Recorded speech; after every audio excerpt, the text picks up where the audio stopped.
자, 여당은 이제 참패를 하게 됨으로 인해서 당장의 용산 대통령실의 움직임도 관심을 모았는데 먼저 대통령실에서는 대통령 비서실장을 포함해서 뭐 수석 비서관들, 정책실장 등등 다 사의를 표명했다 이런 얘기가 나왔습니다. 안보 라인을 제외하고요. 자, 이관섭 대통령 비서실장이 먼저 윤석열 대통령의 이번 총선 참패와 관련된 메시지를 대신 전했습니다. 이렇게요. 들어보시죠. 총선 결과에 대한 대통령님의 말씀을 제가 대신 전해드리도록 하겠습니다.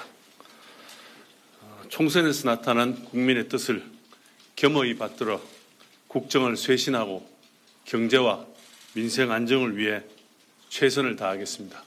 이런 말씀을 주셨습니다. 자, 이관섭 대통령 비서실장이 윤석열 대통령의 메시지를 전했습니다. 총선에 나타난 국민의 뜻을 겸허히 받들겠습니다. 국정을 쇄신하겠습니다. 자, 대통령실에서는 이번 총선 참패와 관련해서 이런 얘기가 나왔습니다. 아, 이 정도일 줄은 몰랐다. 이 정도로 참패할 줄은 몰랐다. 뭐 이런 거죠.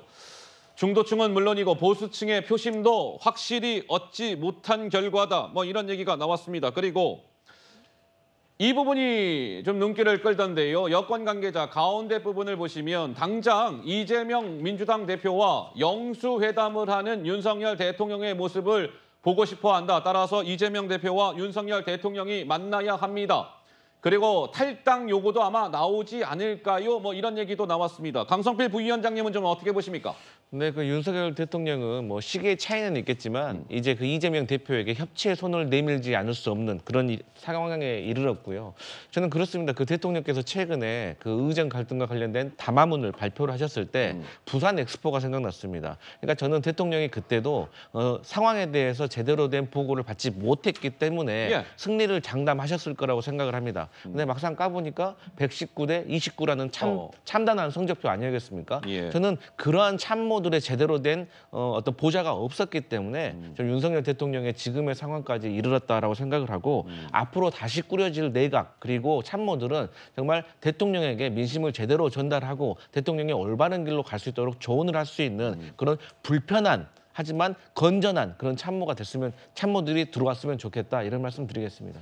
자, 윤석열 대통령이 이번 총선 결과와 관련해서 총선에 나타난 국민의 뜻을 겸허히 받들어 국정을 쇄신하고 경제와 민생 안정을 위해 최선을 다하겠습니다라는 메시지가 나왔는데요. 글쎄요, 이재명 민주당 대표와 윤석열 대통령이 한자리에 앉아서 얼굴을 맞대고 이야기할 수 있는 모습이 펼쳐질지 지켜봐야 할 것 같습니다. 자, 이번에 이 총선 결과를 좀 분석을 해보자면 이러합니다. 보시죠.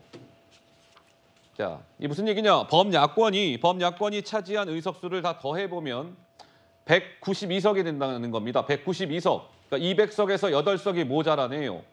200석 이상이 되면 할 수 있는 게 뭐 굉장히 많고요. 뭐 굉장히 파급력이 큰 것들이 많습니다. 개헌할 수 있고 대통령 탄핵할 수 있고 대통령이 거부권하면 그걸 또 거부할 수 있고 뭐 이런 겁니다.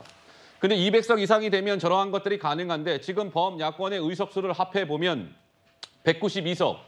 200석에서 지금 8석이 부족하다. 뭐 이거 아니겠습니까? 따라서 일각에서는요. 만에 하나 뭐 개헌이라든지 대통령 탄핵이라든지 대통령의 거부권을 거부하는 것이라든지 이런 것들과 관련해서 만약에 여권에서 한 8명 이상의 이탈표가 나오게 되면 200석이 채워지는 거 아니겠습니까? 따라서 뭐 개헌이라든지 대통령 탄핵이라든지 뭐 이런 것들 뭐 거부권을 거부하는 거라든지 의원들의 제명이라든지 뭐 이런 것들이 실제로 현실화될 수도 있을 것 같다라는 일각의 관측이 나오는데 최수영 평론가님 너무 확대 해석일까요? 좀 어떻게 보십니까? 그렇죠. 사실은 그 우리가 지금 그 여권이 108석이고 야권이 총 합해서 192석이라 하더라도 국민들이 그 대통령 거부권을 무력화시키라고 192석 준 거겠습니까? 그리고 특검 계속 올리라고 줬겠습니까? 그러니까 저는 이렇게 봅니다. 지금 야권 입장에서도 지금 엄청난 사실은 지금 말하자면 부담을 지게 된 거예요. 이렇게 많은 의석을 줬는데 얼마만큼 생산적이고 그다음에 그 정말 민생과 관련된 이렇게 밀접한 일들을 할 수 있는 걸 보여줘야지.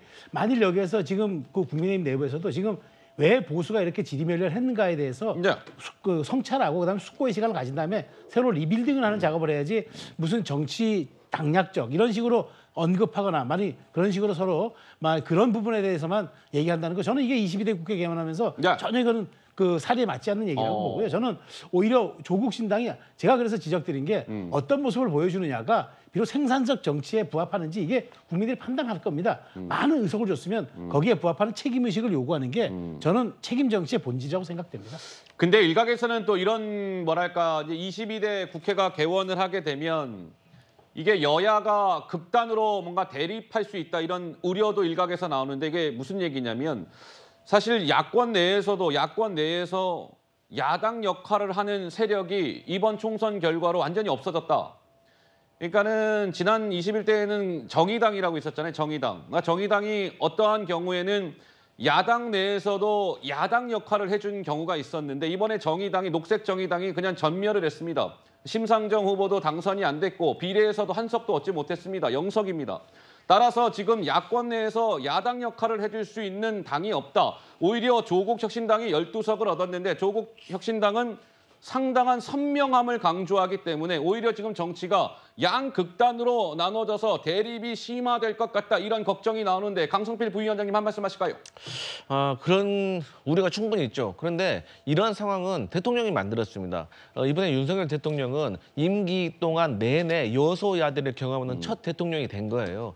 그리고 그동안 민주당의 문제점으로 지적됐던 것이 항상 역풍을 우려해서 네. 타이밍을 실기했다는 어떤 그러한 문제점이 많이 대두됐습니다. 하지만 이제는 민주당 혼자의 결정이 아니라 범야권 그리고 조국혁신당 그리고 이제는 넓게는 개혁신당까지 가세해서 명분을 만들어줄 수 있기 때문에 이런 것들이 과연 민심에만 부합한다면 어떤 필요 없는 우려가 될 수 있다. 오히려 정계 개편이 더 확실해질 수가 있다. 그렇게 보고 있습니다.